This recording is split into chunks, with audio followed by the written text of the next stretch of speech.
এখন গরু বিক্রি হচ্ছে না। ওই হিন্দুরা রাজপথে নেমে মুসলমানদের পক্ষে কুরবানি চালু করার জন্য মিছিল করতেছে। জোরে বলেন আল্লাহু আকবার।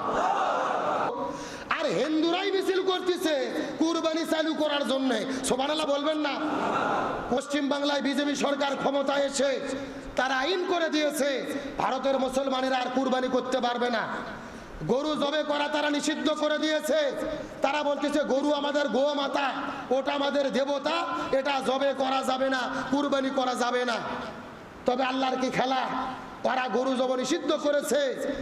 মুসলমানেরা বলেছে আমরা গরু কিনবো না, কুরবানিও করব না। তার কারণ গরু দেয় যে কুরবানি করা লাগবে, কোরআন হাদিসে এটা বাধ্যবাধকতা নাই। আপনি উট দিয়ে কুরবানি করেন, ছাগল দিয়ে করেন, দুম্বা দিয়ে করেন, ভেড়া দিয়ে করেন, কুরবানি কবুল হয়ে যাবে। মুসলমানরা সিদ্ধান্ত নিচ্ছে আমরা গরু দিয়ে কুরবানি করব না। এখন যেই হিন্দুরা গরু লালন পালন করছে আর এখন গরু বিক্রি করবে কোথায়? সারা বছর ঋণ করে লক্ষ লক্ষ টাকা ব্যাংক থেকে উঠাইয়া গরু লালন পালন করে কুরবানির ঈদের আগে মুসলমানদের কাছে বিক্রি করে। এখন গরু বিক্রি হচ্ছে না। ওই হিন্দুরা রাজপথে নেমে মুসলমানদের পক্ষে কুরবানি চালু করার জন্য মিছিল করতেছে। জোরে বলেন আল্লাহু আকবার। হিন্দুরা গরু জবে করে নিষিদ্ধ করে কুরবানি বাতিল করলো, আর হিন্দুরাই মিছিল করতেছে কুরবানি চালু করার জন্য। সুবহানাল্লাহ বলবেন না? কোন হিন্দু হাতের মধ্যে বিষের বোতল, কেউ গলার দড়ি হাতের মধ্যে মিছিল করতেছে যে হয় গরু বিক্রি করার সুযোগ দাও, মুসলমানদের কুরবানির সুযোগ দাও, না হলে বিষ খেয়ে মারা যাব, গলার দড়িতে মারা যাব। এগুলো কার খেলা? আল্লাহ বলেন মাকারু মাকার আল্লাহ আল্লাহু খায়রুল মাকিরিন। তারাও ষড়যন্ত্র করে, আল্লাহ কৌশল অবলম্বন করে। কার কৌশল বিজয় হয়?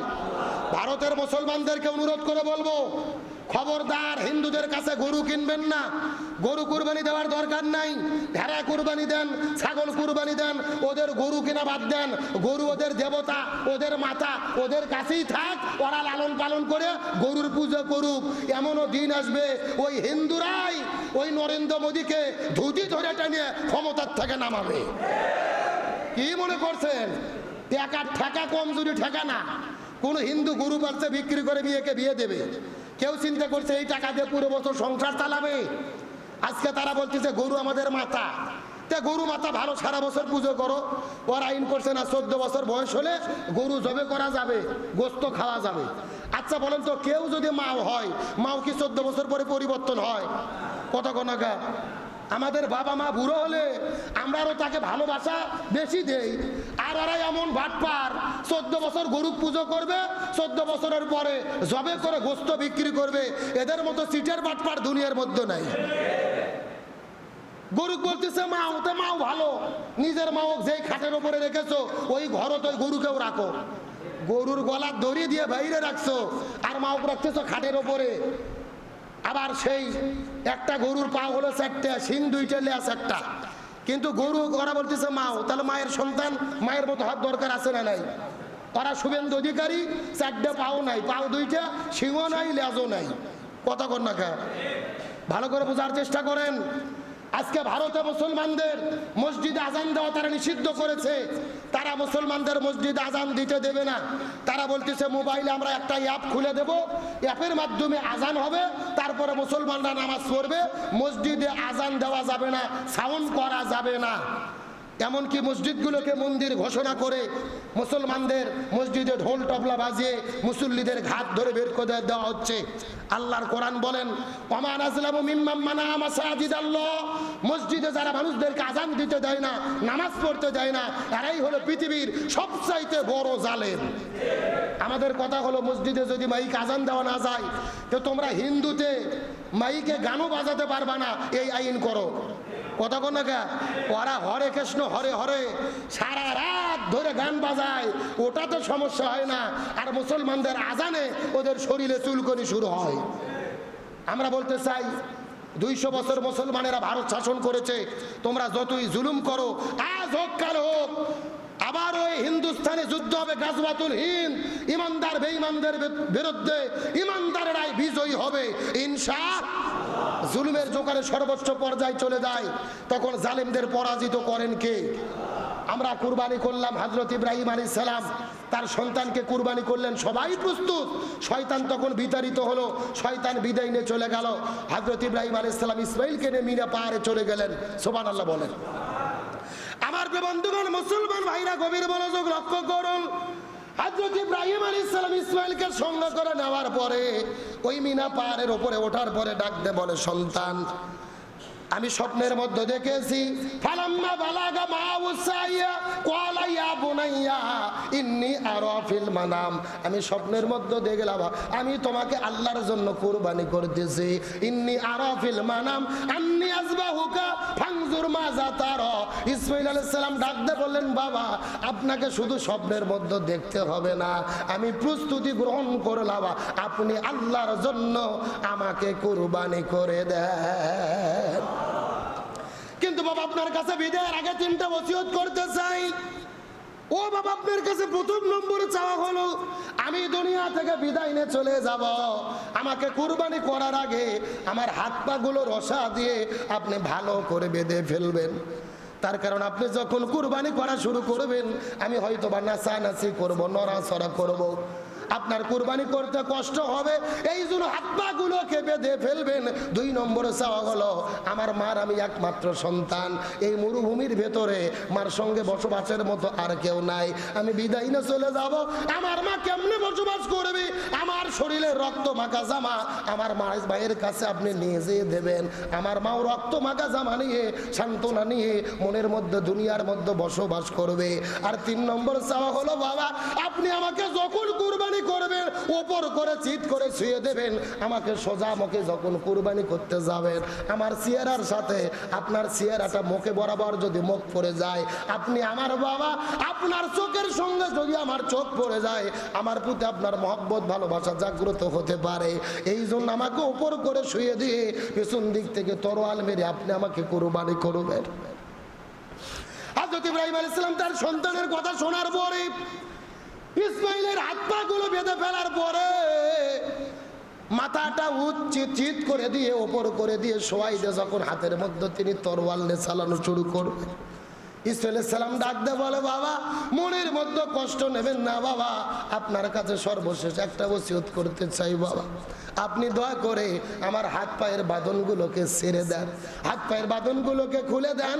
হাসরের ময়দানে আমি যখন আল্লাহর কাছে দাঁড়াবো, ওই সময় যদি আমার হাত পা গুলো বাঁধা থাকে, আল্লাহ যদি আমাকে জিজ্ঞেস করে বলে, ইসমাঈল রে, আমি আমার জন্য তোমার বাবাকে কুরবানি করতে বলেছিলাম, কিন্তু তুমি কি তোমার বাবার অবাধ্য সন্তান ছিলে?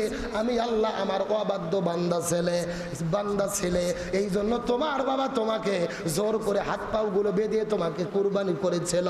এমন প্রশ্ন যদি আল্লাহ করে, আল্লাহকে জবাব দিতে পারবো না। ও বাবা, আপনি আমার হাত পার বাঁধন গুলো খুলে দেন, আমি হাত পা খোলা অবস্থায় আল্লাহর কাছে দাঁড়াতে চাই। এই কথা বলার পর ইব্রাহিম আলাইহিস সালাম ইসমাঈলের হাত পার বাঁধন গুলোকে খুলে দেওয়ার পরে, হাতের মধ্যে তরোয়াল নেওয়ার পরে কাঁধের উপরে যখন চাকু চালানো শুরু করলেন, বারবার চাকু চালায়, কিন্তু ইসমাঈল আলাইহিস সালাম যখন জবে হয় না, নিচ থেকে ইসমাঈল আলাইহিস সালাম চিৎকার করে ডাক দে বলে, বাবা, আরো জোরে চাকু চালান বাবা, আরো জোরে চাকু চালান, আরো জোরে চাকু চালান বাবা, আরো জোরে চাকু চালান।